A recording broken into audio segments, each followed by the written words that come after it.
এই গায়ে রোডের দিন গায়ে নিলে চালাইলে কত কষ্ট, আপনার গায়ে ভাঙ্গি যায়, পানি মোটর ডুবি যায়, পানি মোটর নষ্ট হয়ে যায়। শাহজিরাট থেকে কালামুশি পর্যন্ত এই রাস্তাটা যেন গর্ত হয়ে এমন অবস্থা হয়েছে যেন এটা সাগর পরিণত হয়েছে। আর এখানে আসা যাওয়া করতে মানুষের এত যে সমস্যা হচ্ছে যে রোডের বা দেখার জন্য কেউ নেই। স্থিতি ভালো না, আর এই কারণে গাড়ি ঘোড়া কম চলতেছে, গাড়ি ঘোড়া সমস্যা, ওই কারণে গাড়ির স্প্রিং ভাঙ্গি যার, গাড়ির স্কেল ভাঙ্গি যার, রাস্তার এই পরিস্থিতির কারণে গাড়ি আসে না, যাত্রীদেরও সমস্যা হইতেছে আসা যাওয়ার।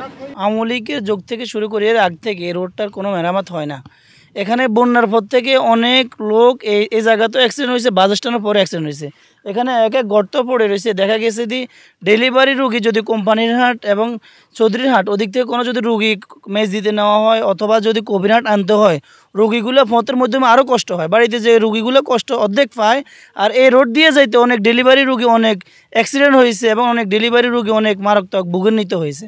রোডগুলো বেশিরভাগ ভাঙা, এখান দিয়ে যাত্রী চলাচল করতে অনেক সমস্যা। যেমন কবিরহাট উপজেলাতে আমাদের যাইতে সমস্যা, কবিরহাট কলেজ, কবিরহাট হাসপাতাল, এখানে রুগী যাইতে অনেক সমস্যা করে। তারপরে সুন্দরপুরে অনেকগুলো রোড এভাবে আছে, সুন্দরপুরে অনেক রোড রিক্সায় চলে না, রিক্সা চলাচল করতে যাত্রীগুলো পরে। কালকে এখান দিয়ে দুইটা গাড়ি একসাথে হইতেছে, একটা বাড়ি খায়, যাত্রী অনেকগুলো সমস্যা হয়েছে এই জায়গা দিয়ে। আমরা এই রাস্তা দিয়ে চলাচল করি, এই রাস্তা হালকা বৃষ্টি এই জল হয়ে যায়, রাস্তা ভাঙা। আমরা যাওয়ার পথে অনেক সময় আমাদের জামা কাপড় নষ্ট হয়ে যায়, ব্যাগ জল লাগে, বই খাতা পড়ে যায়। সরকারের কাছে চাই আমরা এই রাস্তাটা তাড়াতাড়ি করে দেখ।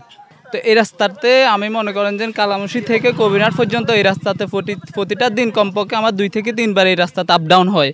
এখন আমাদের সাথে অনেক শিক্ষার্থী আছে, এই এলাকার মানুষ জানে, এই অঞ্চলের যত মানুষ আছে সব শিক্ষার্থী কবিরহাট কলেজে বেশি এবং কবিরহাট মাদ্রাসাতে আছে, কালামুশি এখানে আছে, সবাই এখানে পড়াশোনা করে, মিয়ারাট স্কুল আছে।